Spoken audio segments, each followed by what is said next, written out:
Hey everybody, my name is Mike, and in the eastern part of Boring Tundra, which is located in Northrend, we will find the Eye of Eternity. In Eye of Eternity, there is a nice little big dragon called Malygos. Now, by the way, this is one of the I'm riding the Blue Drake. This is one of the mounts he drops. Also in this video, both mounts drop, so that's pretty cool. And I'm doing it in 10-man. Both mounts can drop on 10-man, and this video is proof. So I am a warrior, so I'm going to be talking more about warrior strats, but any class can learn from this. So anyway, you go in, there's no trash, you just got to click that orb and he comes down. Right away what I do is I pop all my cooldowns.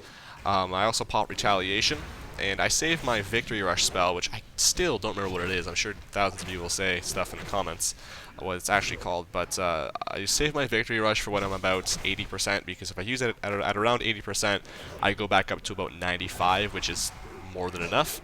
And throughout this phase, he does nothing but really just hit you and maybe do a breath here and there. But he also does a spell called Vortex, and he's going to do it in a second.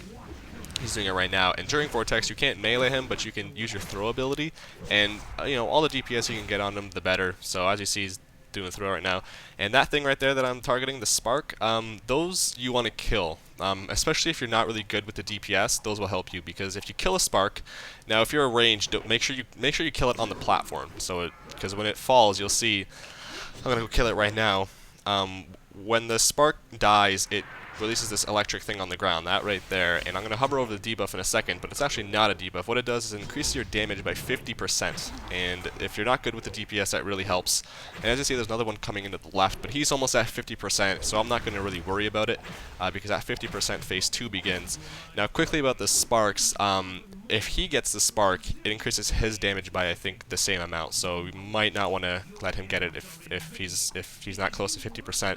And I made a mistake here. I'm using throw against him, and I'm not standing in the electric field that the spark drops, so that was my bad. But at this point, you can't really, as a melee, do anything else other than throw, so that's all I did. And because the less amount of health he has going into phase 3, the much better, because phase 3 sucks. Anyway, so you're going to stand in this electric field, and as you see, there's a bubble right there. If you're not good with the DPS and you can't kill these two ads before he does his breath, you want to stand in that bubble. He'll spawn a few of those throughout this phase, because that breath does a lot of damage. But you're going to kill these ads, both of them on the ground, and there's like 4, I think, flying up on the sky. And all you have to do is right-click on these things they drop when they die, and you can start flying. Now, my add-on, I made it disappear when I'm in a vehicle, so unfortunately, that's why my action bar goes weird. And on the last mob, as you see right now, if I just use my W key to fly, it just maybe go fly around in circles. So that's why it's kind of weird, and I had to turn my numlock off so I could try to fix it, but then that's where my key bindings were, so I wasn't doing a lot of damage, and that's just what that's where it got kind of weird right now. So that's what's going on here. But this phase is definitely the easiest. You're just killing some ads. They don't do that much damage, and this is the last time you have to worry about health. So if you're at 1% health after this phase, you're fine. Don't worry about it. So right now he's going to do the Surge of Power. That's the breath. If he does Surge of Power and you're still on the ground, get in one of those bubbles. I think that's why I remember my numlock was off, so there we go. I killed him. I sped this up because there's a lot of RP going on here, and, well, I'm not here for that. So on this Drake, just keep pressing 3 until you can attack Malygos, and all you do on this Drake is you hit 1, 1, 2, 3.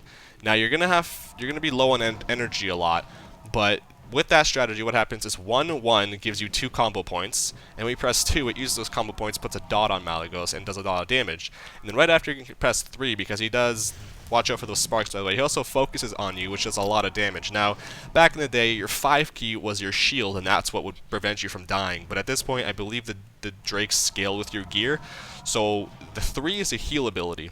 So that's all you're going to do is you hit 1, 1 to get 2 combo points, you're going to hit 2, to make sure that dot is still up. And as you can see, under Malygos' target frame, there's that dot counting down. You have about 12 seconds, so you should be fine.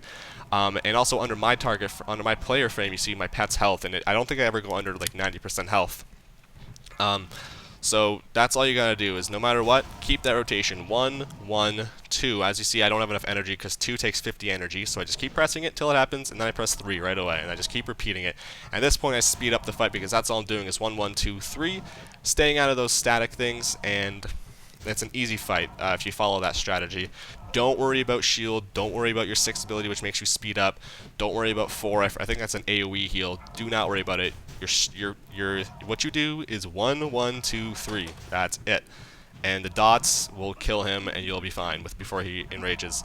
There you go, I killed him, and as you see here, there's the loot, and when I loot it, there's the one Drake, the one I did not have, and then there is the blue Drake right there. So both mounts did drop. And now I just go through my spec. I did not respec for survivability. This is the stuff I use when I'm an LFR in dungeons. I didn't respec. I didn't have any food buffs. Only the buffs I could use as a warrior. And I only have, when I go through my glyphs, I only have one minor glyph because that's the only one that's actually helpful. I think minor glyphs are dumb, and I'm not really into that stuff, the playful stuff.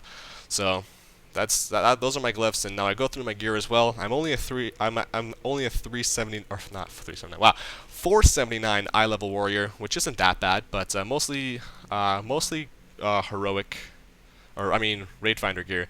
But I also at the end here show you that both mounts have dropped, and then I show you the new mount, because at the beginning of the video I was riding the blue mount, so I show you this is the other mount that can drop. So good luck in your farming. Hopefully it drops for you.